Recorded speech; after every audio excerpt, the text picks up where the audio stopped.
Rick? Hey, James, how are you, mate? Good. Good. As the title says, we've got a big one this week, buddy. We are doing sports movies. Sports movies. Our top 5 sports movies. Movies that affected us and that we love. Like I say every week, this is not the definitive top 5 because that's an impossible list. These are just films that we love, and hopefully you enjoyed as well, Rick. So, really, let's get started. Let's get into it. Who's going first this week, Rick? I reckon You go. We'll let you go first and then this we'll week. go. All right. So we go with our number 5, and Rick, you kick it off. All right. My number 5 did make one of our other top 5 lists that we did. Yeah. Really? Yeah. Which is off our Will Ferrell top 5 list. And you probably already know what I'm talking about. I'm going with 2008 Semi-Pro. Semi-Pro. Now, this movie did not win any awards. This movie is not a fantastic movie at all. But being a Will Ferrell fan, when Will Ferrell's on point, he's on point. Yeah. In this movie, he wasn't so much on point, but it still made me laugh, this movie. And I still enjoyed the movie. Yeah. Basically, it's set in the 70s. Will Ferrell is a guy, a character played Jackie Moon. He's an owner of a basketball team, and he tries and gets into the NBA. It's just a fun, enjoyable little movie. Oh. I enjoyed it. That's my top 5. No excuses. No excuses. I'm not even going to try and paint because there was critics out there that did not like this movie. I am surprised because he's done a couple of sports films, and I would have thought Talladega Nights. Yeah, no, I enjoyed this. Yeah. Wow. So yeah. And mate, that's what's awesome this about is what it's about. Your number 5. That's right. All right, now let's move on to my number 5. We're going back to 1982 with my film, and it is a 3rd movie in a series of movies. And this is a bit of a debate. I'm going to explain why. And that is Rocky 3. Oh, nice. Out of all the Rocky series that I could have chosen, and I went back and forward on this, I decided on Rocky 3 because it was the most impactful on me as a kid. And what a great movie. Really, it is cheesy. There's no doubt about it. And it's certainly definitive of its time. It's a very 80s themed movie. But what a great plot we have here. We have the champion of the world who gets his ass kicked by Clubber Lang. And it's a redemption story. An absolutely fantastic movie that's just action all the way. This is the turning point for the Rocky series, especially Rocky 3, 4, and number 5. This is where Rocky starts to become more action-orientated films. But there's a lot of stake in here, spoilers all the way. We lose Mickey in this film, which is really a heart-wrenching scene, Mr. T was really great as playing Clubber Lang. He was. Provided a real intimidating presence throughout the entire, and the fight scenes between Rocky and Clubber Lang were out of this world, as far as I'm concerned. And of course, this movie brought into the world one of the most definitive 80s songs ever, and that's Eye of the Tiger. So, a fun movie, and without question. And here's a little bit of trivia. When Sylvester Stallone directed this film as well, so this is the first time Rocky's... Well, he directed the second one as well, but he's directed this one, and he hadn't made many movies beforehand. So to practice for Rocky 3, he directed a film called Staying Alive, which was the sequel to Saturday Night Fever. And I'll challenge everyone out there, if you watch Staying Alive and you watch Rocky 3, the actual plot and the beats of the movie are identical, except swap out dancing for Rocky and you've literally got... Boxing. There you go. So, nice. But he understood, and of course, Rocky 3, montage heaven. Everyone loves a good montage, and Sylvester Stallone is a master of it. Rocky 3's my number 5, mate. Wow. Let's kick on for your number 4. Number 4. This is quite a recent one, 2017. Okay. Yeah. Right. Which is something, and I didn't really know too much about this story. Obviously, we heard a bit about it here in Australia, but it's obviously to do in America. I'm talking about I, Tonya with Margot Robbie. Great choice. Good movie. This and Sebastian Stan. Yeah. This obviously follows the figure skater Tonya Harding. Yeah. And the connection that she had with the 1994 with her rival Nancy Kerrigan. Yeah. Now, here in Australia, we kind of heard about it, but we weren't too obviously in depth with the story. I do remember this happening. Oh, it was international news. Huge news. But they didn't really, the media didn't show the other side of the story. And this is what the movie does, you know, which is really, really good. Stellar performance by Margot Robbie. Unbelievable. And Sebastian Stan as her idiotic boyfriend, husband, that just, you know, a lot of people say this is like a black comedy. I think it's more had black laughs in this movie. But yeah, I think she should have won. Yeah, she was great at... The guy that played the bodyguard, what was his name? He was in that Richard Jewell movie. He's in there as well. He's fantastic. Yeah, I mean, everyone was. It was a great movie, and look, it won awards as well. But I think, yeah, it's great. If you haven't seen it, definitely go see it. I, Tonya. It's an amazing movie. So that's my pick, number 4. All right. Well, my number 4 is for me one of the all-time classic comedies. Oh, and that's 1980s Caddyshack. You know, I was gonna put this in. Caddyshack. Yeah. Caddyshack. You know, what an incredible film that. Certainly, when I was growing up, was the watermark for comedy, and rightfully so. Hilarious. I mean, what an ensemble cast that we have, from Bill Murray to Chevy Chase to Roger Dangerfield, for Ted Nye. We've got Michael O'Keefe, Brian Doyle Murray. You name it. It's an incredible cast, and it's so funny. I mean, really, the movie follows a very thin plot. Yeah. And it really is a lot of just like little skits and gags throughout it, but it's so well executed, so much fun, you know. Is it a sports movie? Is it about somebody rising up? Yeah, it is, but it's done at the level of more the you know, the poor uprising against the rich, but done on a golf field. But it's I mean, what can you say about it? Still holds up today. It's one of the greats. Hilarious, you know, and they've never been able to me, ever match that. They've come close, but they've never been able to match that type of ensemble comedy again. Caddyshack, mate, it probably deserves to be higher on my list, to be honest with you, but Caddyshack, mate, I love that. Good choice. Who doesn't love Caddyshack, mate? So that was mine, and number 4. Awesome. Let's move on to number 3. Number 3 for me was 1999 of Stone Classic. Oh, yes. Any Given Sunday. This is an amazing movie. Huge cast in this, you know. You got Jamie Foxx, Dennis Quaid, Cameron Diaz, Al Pacino, which is just amazing in this. LL Cool J, James Woods. It has just a huge cast. Yeah. This movie is wild and outrageous. Yeah. Any Given Sunday gives the viewers a bit of a glimpse of the world of NFL football. Here in Australia, we don't really have much to do with NFL football, but you know, obviously we watch the Super Bowl when it comes on or anything like that.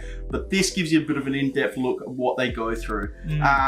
You know, some of the scenes were a little bit, I don't know if they were fictional, like true or not, but some of the scenes did let down the movie a little bit, but it still was an enjoyable movie. Jamie Foxx, who plays Willie Beeman in this, is just it is awesome. He just portrays that arrogance of an NFL player so well, and it all ties together. And that speech with Al Pacino is just, it goes down as one of the greats.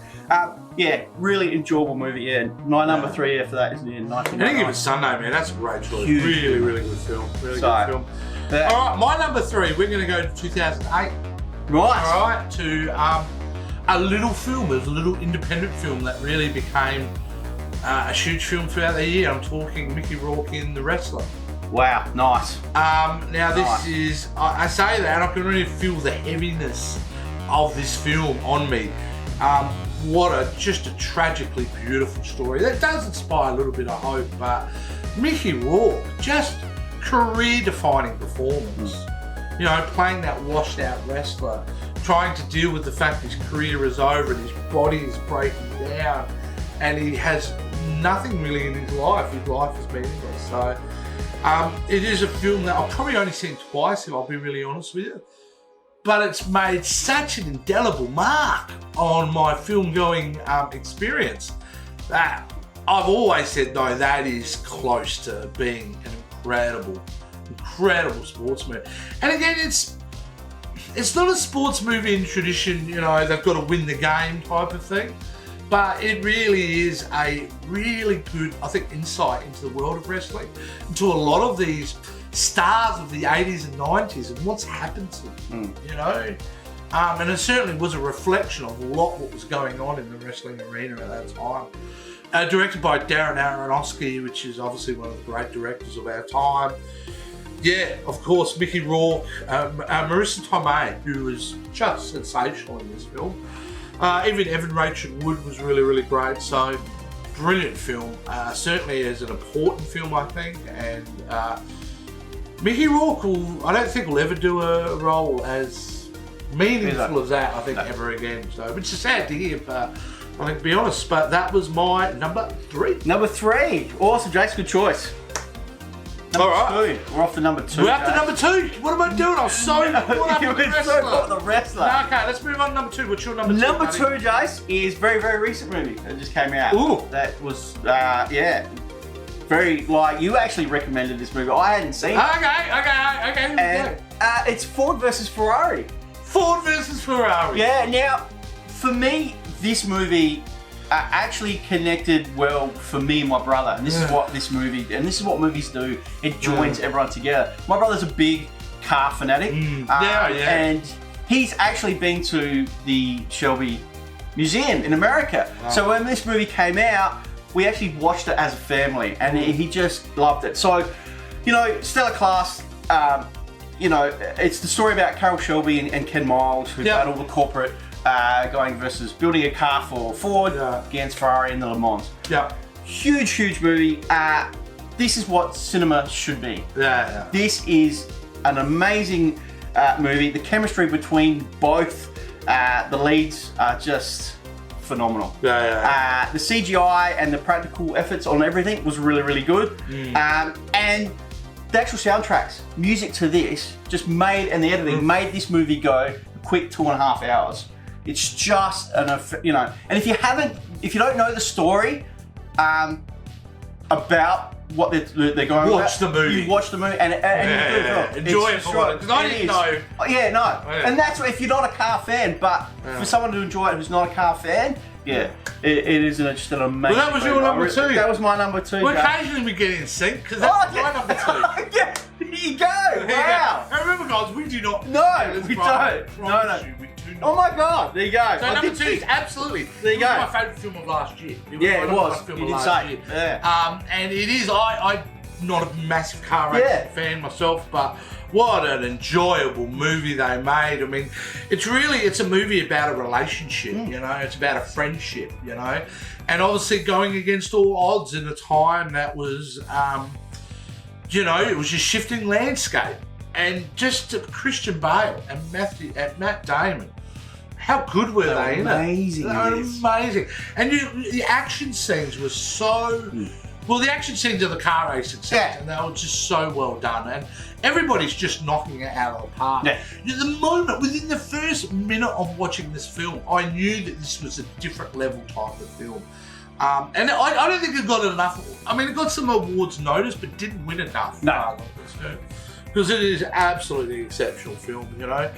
James Mangold directed it. I mean, if James Mangold, Logan, that's all I got to say, Logan. So, and it's just, I think Rick kind of summed it up with his experience. My experience was just, I was watching it at home, and I wasn't really even pseudo interested in going to watch it. And once I started watching it, I was like, completely locked in. And that's, you know, that's the power of film. It can change your mood instantly. That's right. The power of film. And this is what this film did, you know. I was in a mad mood by the end of it. I was exhilarated. I was pumped. I thought, what a great... This is why I love cinema. And certainly Ford versus Ferrari.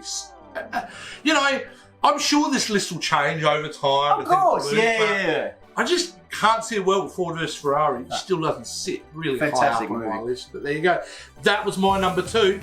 So we're already at number 1. Number 1, Jace. Number 1. My number 1, Jace, you've already touched on it. But this is to do with the series, but I'm going back to the original, the first one. 1976 Rocky. Now, what can I say about this movie that hasn't already been said a million times by a lot of people out there?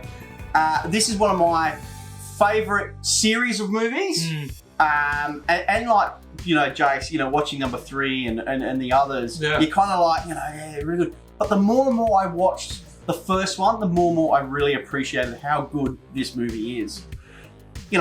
It's a love story. It's an underdog story. You got to remember what Stallone went through to create this movie. He was bare ass broke, and he wrote the script, and They didn't want him to They didn't want, and he persisted that he had to be in front of the camera. Yeah. He had to be Rocky, and he was pushing, and that fight is what you show in the movie. Yeah. Fantastic. Montage.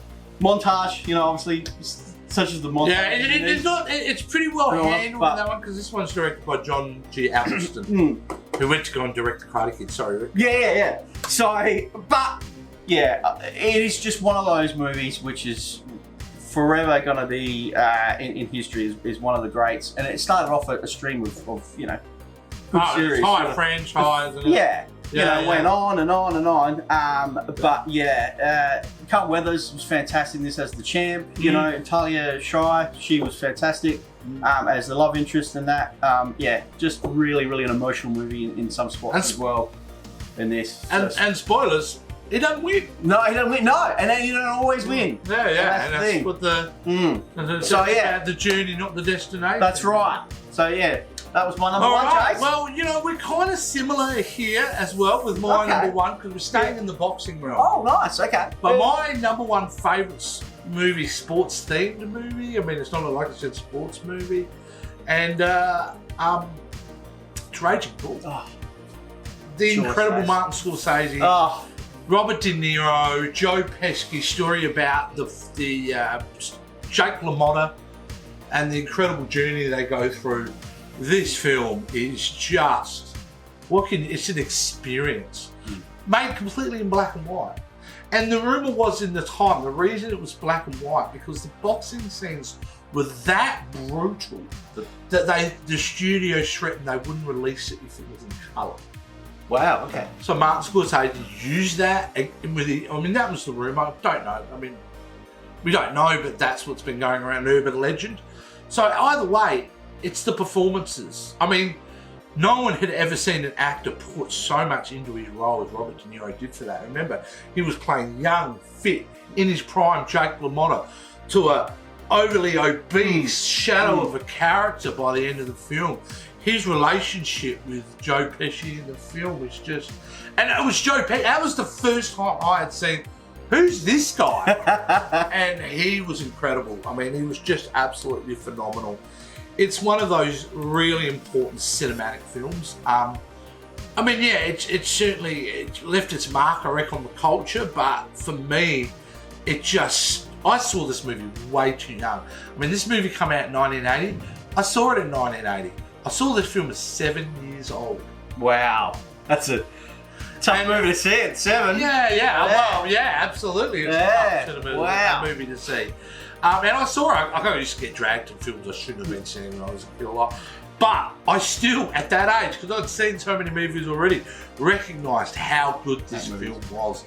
And it stuck with me for years and years as I was growing up. Although I occasionally think about it. Sometimes I feel scared thinking about some of those boxing scenes and the drama that was going on in his life story. It's just, what can I say about Raging Bull? Raging Bull, to me, the great sports movie in my mind.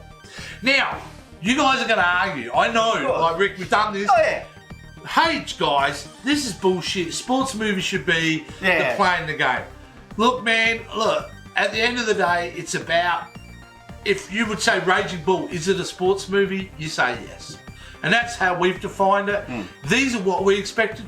But if you don't agree with us, this is what's going to be great, guys. You're going to be able to communicate with us. That's it, guys. That's all you do. So before we let them know how to communicate, we've got to decide what the next show will be. Oh, I love doing the top 5, Jace. Let's have a quick look at the board. We'll look at the randomise, and guess what we're going to do? What are you on, Jace? Alright, I'm not going to try to do the accent, so we'll just put it out there. Accent. Our top 5 Arnie movies. Oh, yes. I did the accent. Yeah, that's what we're going to do. Our top 5 Arnie movies. Wow. What a career this guy's had. Some of the great action films of all time. He hasn't done much. He hasn't done much. Bit roles here and there. It's going to be a lot of fun, you know. Yeah. Go back and have a look at Arnold, not only in his early years, but all the way to his later career, because he's done some great movies all the way through. So definitely excited about seeing that, Rick. Yeah, look forward to it because this is what it's about. It's just having fun and It's a way it's our conversation on the couch with your mates. Oh, what do you reckon the top 5? That's what we're doing here. Exactly. All right? Perfect. And what always makes a great conversation is when you guys communicate with us, and we've been loving that recently. Oh. Our channel's been blowing up with a lot of really Thank you so much, fantastic, guys. interesting Appreciate it. conversations. So it's great. But Rick, how do they continue to become part of the dialogue? Guys, all you need to do is give us a comment down below for the video. Also, give us one of these a thumbs up as well. We'd really, really appreciate it. If you have subscribed to our channel, thank you so much for your support. If you haven't, just hit that subscribe button for us. Hit the notification bell and just follow us all on our social media sites. Easy and simple as that, guys. See you next time, guys. See ya. See ya.